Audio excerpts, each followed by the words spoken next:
The story of salty seawater.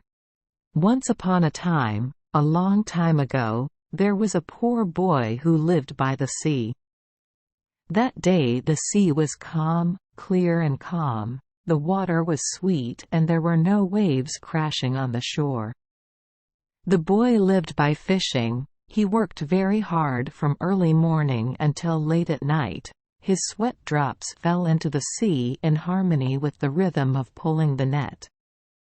The blue sea was so merciful that it generously filled his net with fish, but poverty still followed him all year round no matter how many fish he caught, because all the wealth he made was in the name of God.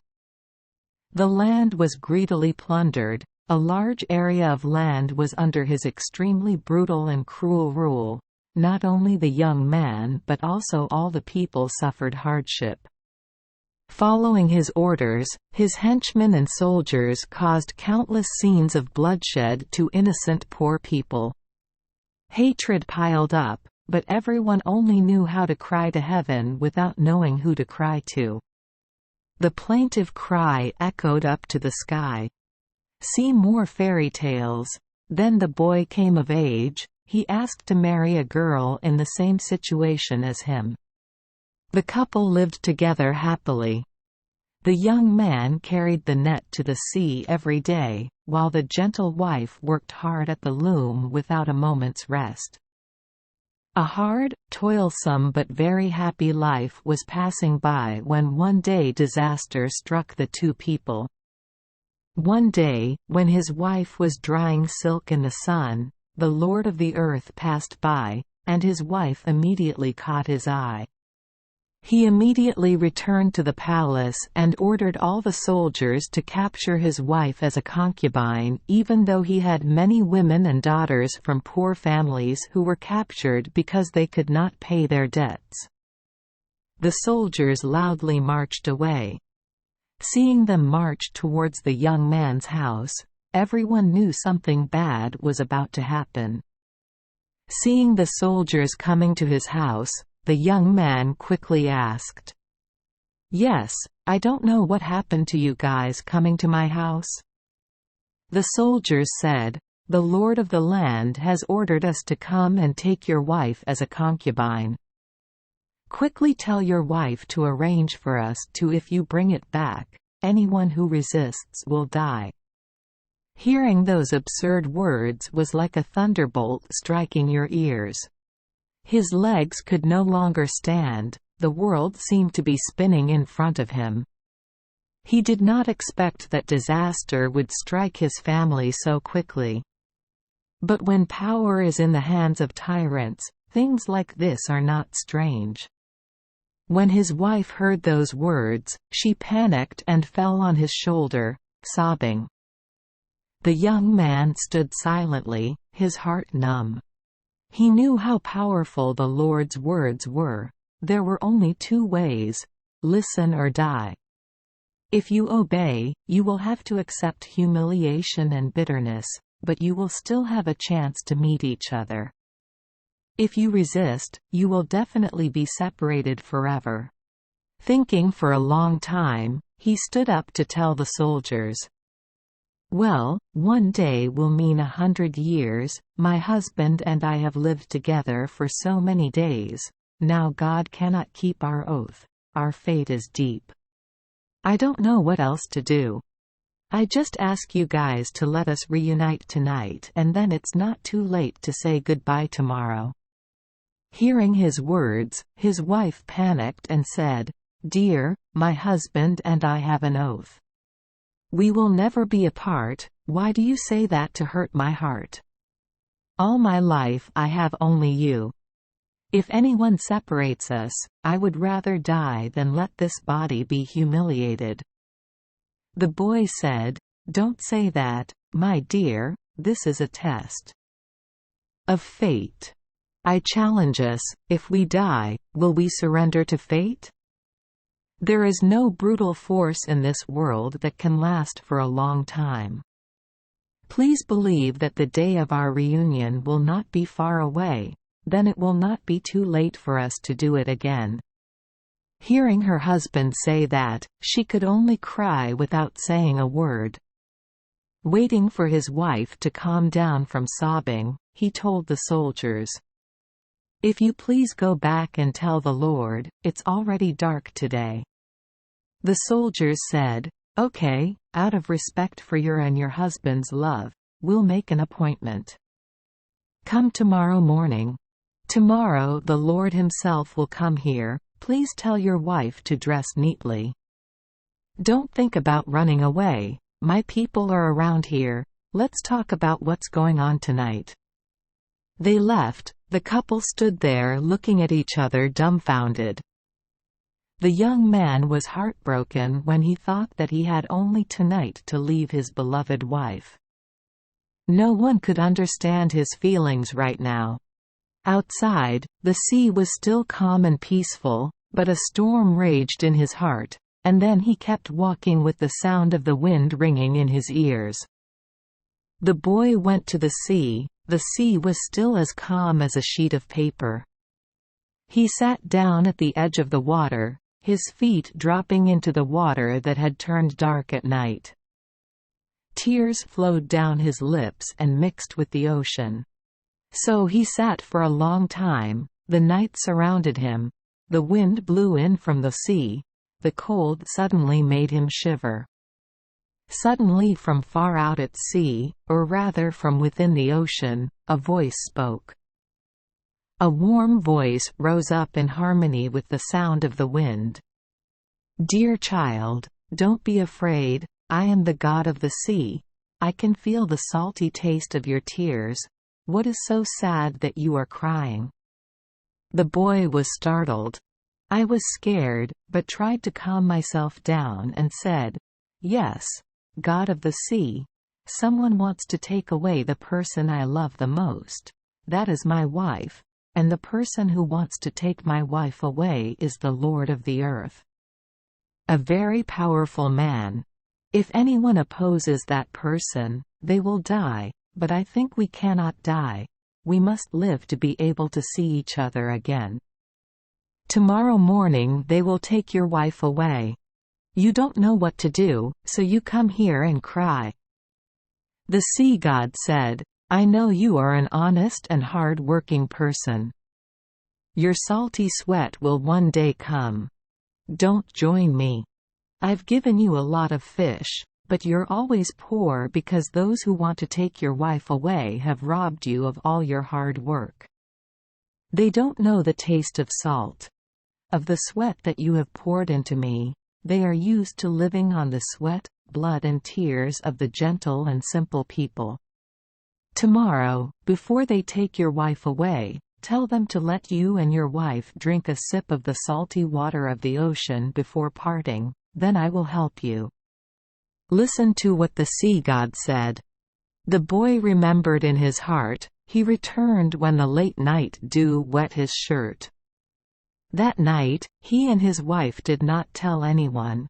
They sat silently by the flickering light. There were many things they wanted to say, but the words were stuck in their throats. They only looked at each other from time to time, their eyes filled with tears. The boy remembered the words. The sea god advised, but he was so nervous and worried that he could not comfort his wife. Suddenly it was the fourth watch. The sky began to lighten. Tired, they fell asleep without realizing it. Dawn had begun to rise in the east. The sun gradually rose from the ocean. Its rays of sunlight dispelled the gloom of the long dark night, signaling a new dawn. The new day is bright and sunny. The sea is still a calm blue. Suddenly, the sound of drums and gongs rang loudly on the road leading towards the young man's house. The couple were awakened by the harsh sounds in front of the house. The lord of the land stepped down from the palanquin, looked around, then shouted loudly, "Where are you? Go into the house and drag him and his wife out here for me." Before the soldiers could rush in, two people came out of the house. As soon as he saw his wife, the lord of the land shouted at the soldiers, "Are you all dead? Why are you still standing there? Quickly put this child on the palanquin." They rushed forward to take his wife away. The young man quickly said, "Yes, Lord, I know that no matter what, the Lord will take my wife away, and then I don't know whether I will live or die. So before saying goodbye, let me and my wife go to the beach to drink a sip of salty ocean water to remember our arduous but also very peaceful days. At that time, it's not too late to say goodbye." Hearing this, the landlord and the soldiers laughed loudly, thinking that he was distraught to have the crazy idea that seawater was salty. The landlord said, "Okay, I will let you all drink the last sip of seawater together to enjoy the salty seawater." After saying that, he burst into wild laughter. The couple went to the sea, the landlord and his soldiers followed. Going to the open sea, the young man held his wife's hand and stepped into the clear blue water. The landlords stood on the shore and smiled complacently. The blue sea was still as calm as a sheet of paper. The young man bent down and plunged his hand into the clear blue water, and his wife did the same. The first drops of water touched the lips. The salty taste of seawater seeped through the lips and seeped into the tongue.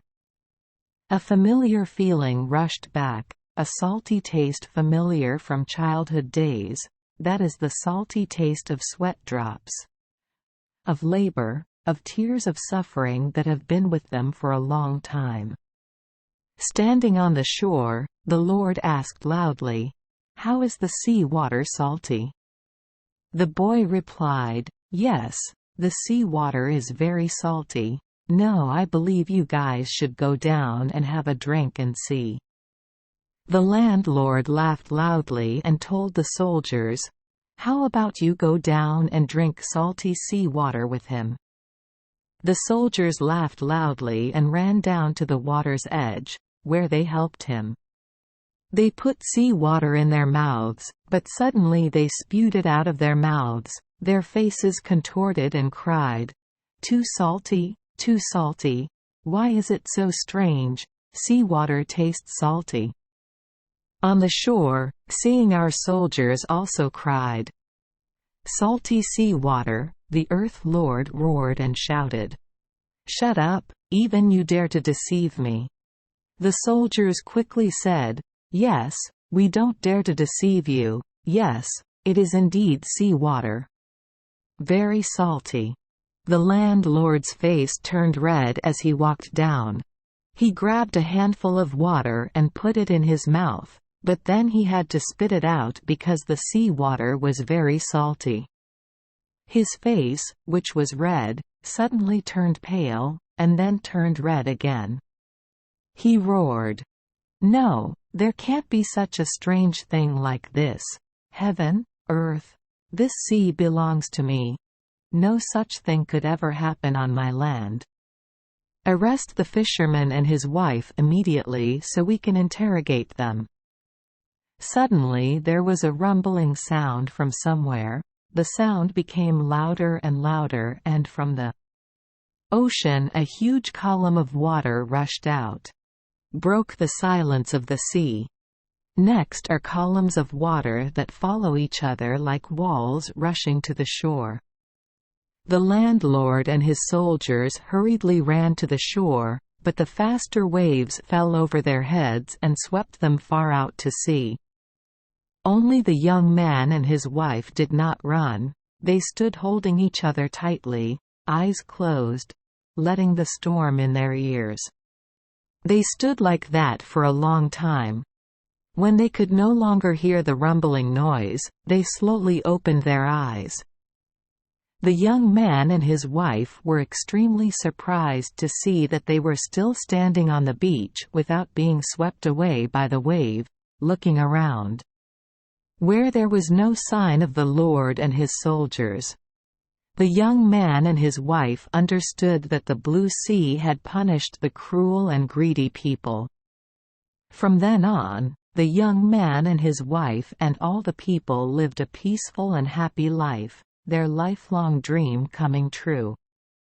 But since then, the blue sea is no longer as calm as before, but there are always waves crashing on the shore day and night endlessly, and the sea water is no longer as sweet as before. Time passes, the boy from before is now become an old man, living together in a family full of children's laughter.